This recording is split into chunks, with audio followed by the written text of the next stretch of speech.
ओम शांति। तो ये है 29 जून 1970 की मुरली, जो है 29/6/1970। जो मुरली का टाइटल है समर्पण का विशाल रूप। तो समर्पण का विशाल रूप बाबा ने समझाया है। आप सभी अपने चारों मूर्त को जानते हो? बाबा पूछ रहे हैं, चारों मूर्त को जानते हो? आज बाप दादा हर एक के अभी संगम समय की, न कि भविष्य की, ही चारों मूर्त एक एक में देख रहे हैं। वह चार मूर्त कौन सी है? बाबा पूछ रहे हैं। अपनी मूर्त को जानते हो?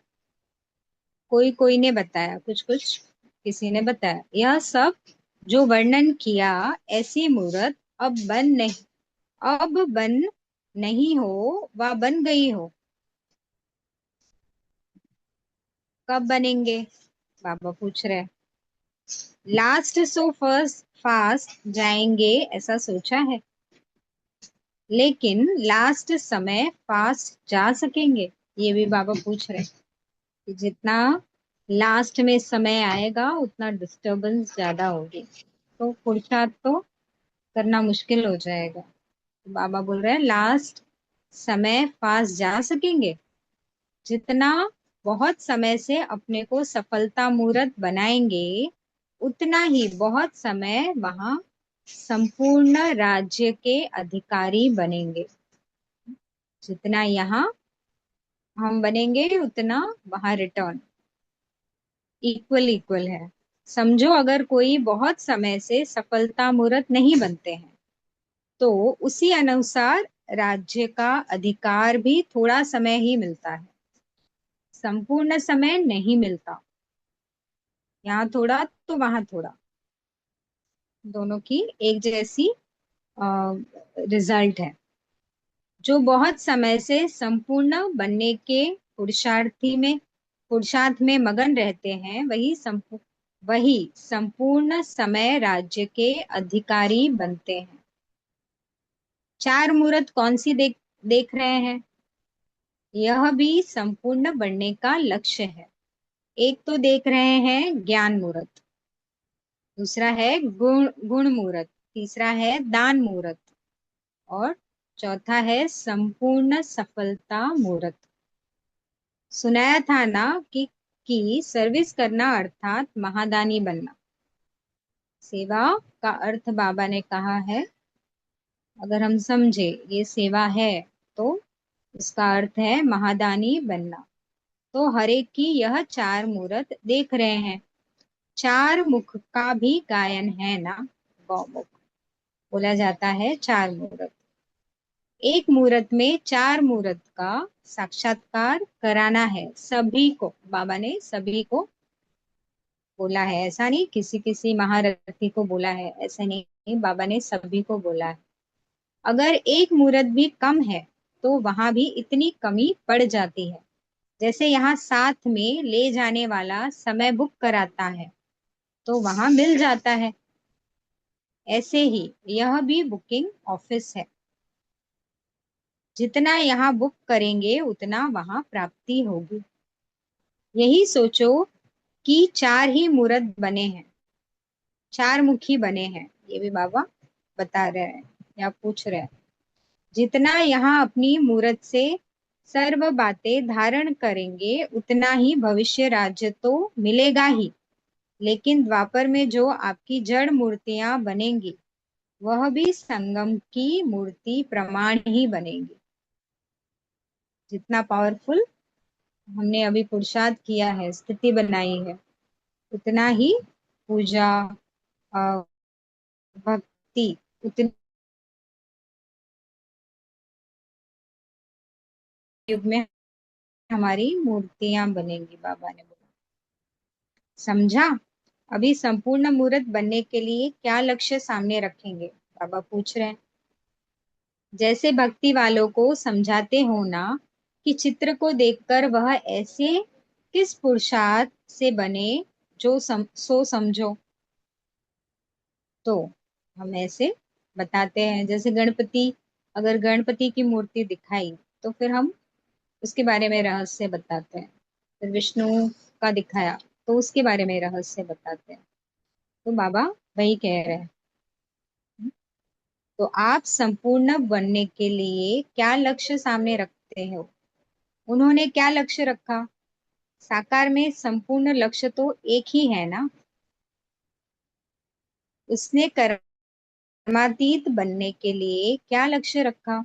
बाबा पूछ रहे हैं। किन बातों में संपूर्ण बने? ये भी बाबा पूछ रहे हैं। संपूर्ण शब्द कितना विशालता से धारण किया, यह मालूम है? बाबा पूछ रहे हैं। शब्द तो एक ही है, संपूर्ण, लेकिन कितना विशाल रूप से धारण कर ऐसे बने। सर्व संपूर्ण के लक्ष्य से ही संपूर्ण बने। जितना संपूर्ण, जितना समर्पण उतना संपूर्ण। लेकिन समर्पण का भी विशाल रूप क्या है? समर्पण किया, तो अगर हम एक समर्पण पे ही चिंतन करें तो उसका बाबा बोल रहे हैं विशाल रूप क्या है। बाबा पूछ रहे हैं जितना विशाल रूप से इसको धारण करेंगे उतना ही विशाल बुद्धि भी बनते और विश्व के अधिकारी भी बनते। वह विशालता क्या थी? एक सेकेंड, हाँ।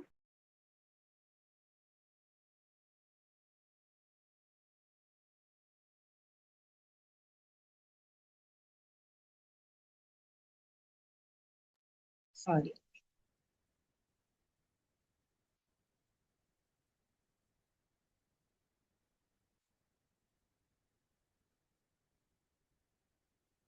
वह विशालता क्या थी? इसमें भी चार बातें हैं। एक तो अपना हर संकल्प समर्पण। बाबा चार बातें जो बता रहे हैं। एक तो अपना हर संकल्प समर्पण। दूसरा, हर सेकंड समर्पण, अर्थात समय समर्पण। तीसरा, कर्म भी समर्पण। और चौथा, संबंध और संपत्ति जो है वह भी समर्पण। चारों बातें बाबा बोल रहे हैं। उस संबंध में लौकिक संबंध तो आ ही जाता है, लेकिन यह जो आत्मा और शरीर का संबंध है उसका भी समर्पण। हाँ, बाबा ने आत्मा और शरीर का जो संबंध है उसका भी बाबा ने समर्पण करने को बोला। हाँ, मतलब शरीर को भी बाबा के बाबा ये बाबा के लिए समर्पण, मतलब बाबा को समर्पण। इतने तक संबंध को समर्पण किया है, बाबा पूछ रहे हैं। विनाशी संपत्ति तो कोई बड़ी बात नहीं है। संपत्ति तो भी तो हम बहुत इजीली कर देते हैं, लेकिन जो अविनाशी संपत्ति, सुख, शांति, पवित्रता, प्रेम, आनंद की प्राप्ति होती है, जन्म सिद्धि अधिकार के नाते उसको भी और आत्माओं की सेवा में समर्पण कर दिया। बच्चों की शांति में स्वयं की शांति समझी, तो आत्माओं की शांति देने में ही अपनी शांति समझे। यह है, हाँ बाबा ये सब किसका बता रहे? लौकिक का बता रहे। यह है लौकिक संपत्ति।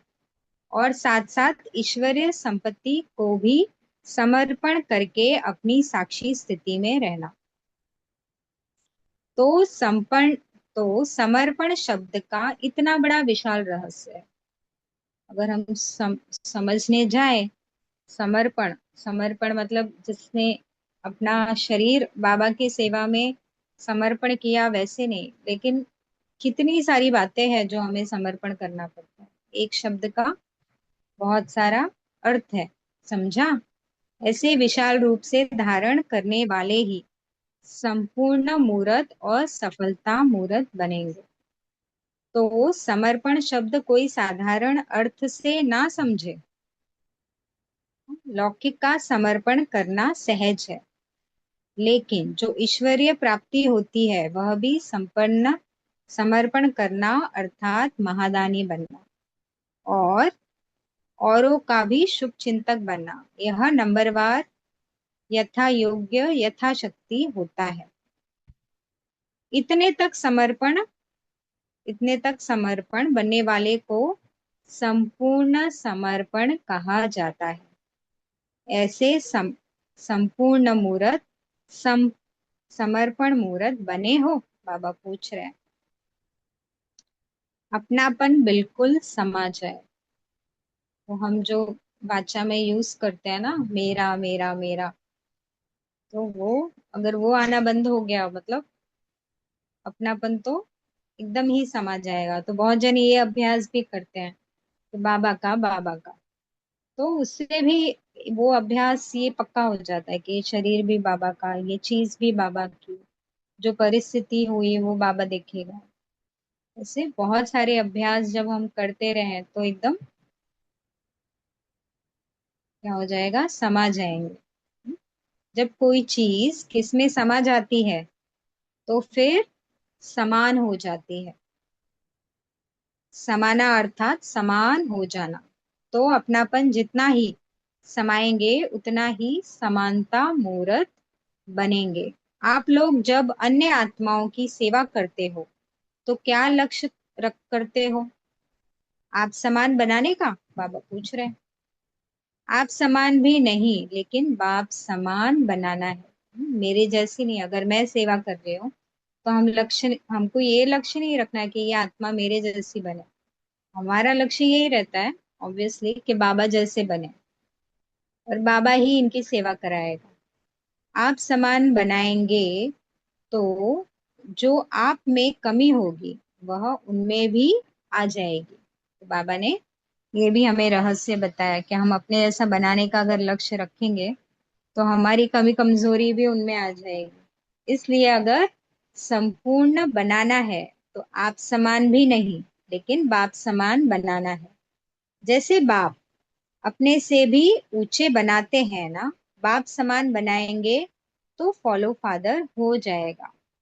जैसे ब्रह्मा बाबा ने भी सबको अपने से ऊंचा बनाने का ही प्रयत्न किया। सभी आत्माओं को बोला कि आप मुझसे भी आगे जाओ, मुझसे भी आगे जाओ।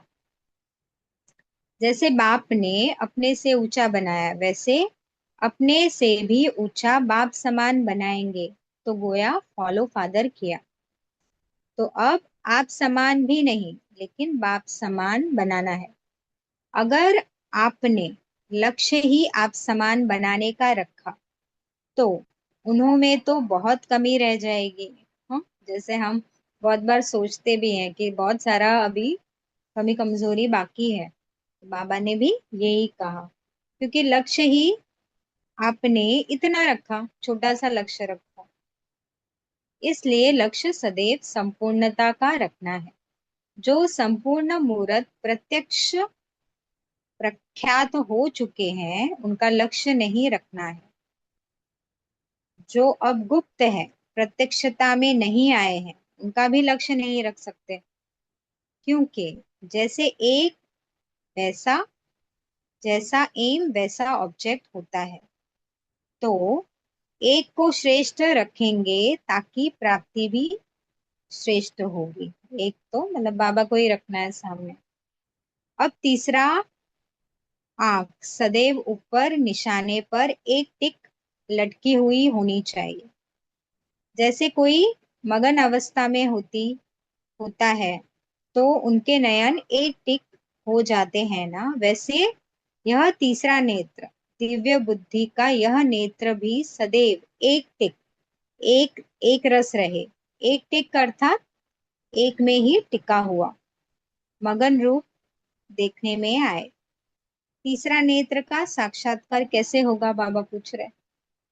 मस्तक से, मस्तक में झलक, नैनों में फलक देखने में आएगी।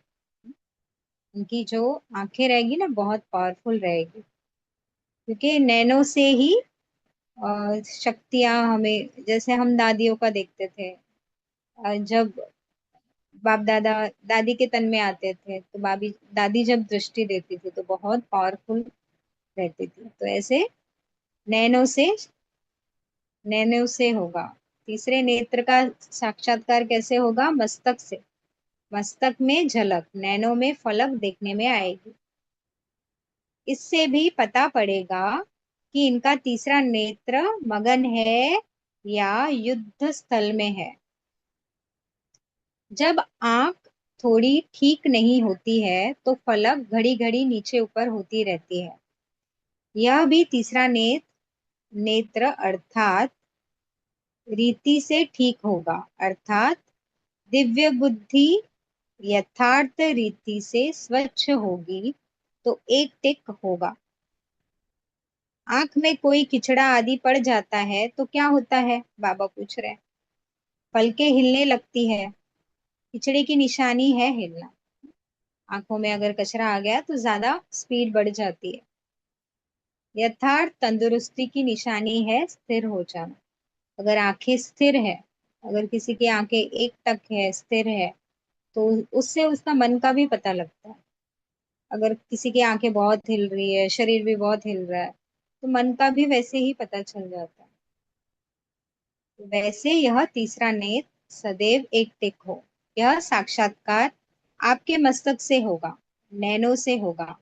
तो चेक करो हमारा तीसरा नेत्र जल्दी जल्दी बंद होता है या और खुलता है, वह सदैव खुला ही रहता है। हाँ, बाबा ने ये भी चेक करने को बोला है। जैसे मोबाइल में कोई टिक गए तो ब्लिंकिंग कम हो जाती है, तो ऐसे अगर हम बाबा में भी टिक गए तो फलक की ब्लिंकिंग कम हो जाएगी।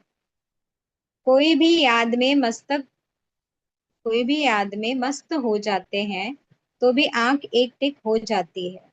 तो यहाँ भी संपूर्ण स्थिति में वही टिक सकेगा जो एक की ही याद में मगन होगा। नहीं तो नैनों के मुआफिक बंद होते खुलते रहेंगे, एक टिक नहीं हो सकेंगे। अगर कोई किचड़ा हो तो जल्दी निकालो। हाँ, किचड़ा मतलब मन में जो बातें हो जो हमें डिस्टर्ब कर रही है बार बार, जो हमारा योग नहीं लगने दे रही है बाबा से, तो बाबा बोल रहे हैं अगर कोई किचड़ा हो तो जल्दी निकालो, नहीं तो हंसी की बातें सुनाएंगे। हाँ, समझो आपको कोई साक्षात्कार कराता है और आपकी मूर्त नीचे ऊपर होती रहेगी तो क्या साक्षात्कार करेंगे। अब पूछ रहे हैं, कोई साक्षात्कार करा रहा है और मूर्ति, जैसे कि बहुत बार अगर हमारा मोबाइल खराब हो गया है, कोई पिक्चर बराबर नहीं आ रहा है, हिल रहा है बार बार, तो वैसे ही अगर होगा हमारा साक्षात्कार तो क्या होगा। जैसे फोटो निकालने के समय हिलना बंद करते हैं ना, अगर हिला तो फोटो खराब, वैसे ही आपकी अवस्था हिलती रहेगी तो क्या साक्षात्कार होगा। जैसे सॉरी जैसे फोटो निकालते समय अपने को कितना स्थिर करते हो, वैसे ही सदैव समझो कि हमारे भक्त हर समय हमारा साक्षात्कार कर रहे हैं। तो साक्षात्कार मूर्त अर्थात स्थिर मूर्त होंगे, नहीं तो भक्तों को साक्षात्कार स्पष्ट नहीं होगा। जैसे हम नवरात्रों में वगैरह मूर्तियों की झांकी लगाते हैं, देवियों की झांकी लगाते हैं, तो बोलते हैं कि ज्यादा पलके हिलनी नहीं चाहिए, तभी हम सभी की सेवाएं कर पाएंगे। स्पष्ट साक्षात्कार कराने के लिए स्थिर बुद्धि, एक टिक स्थिति आवश्यक है।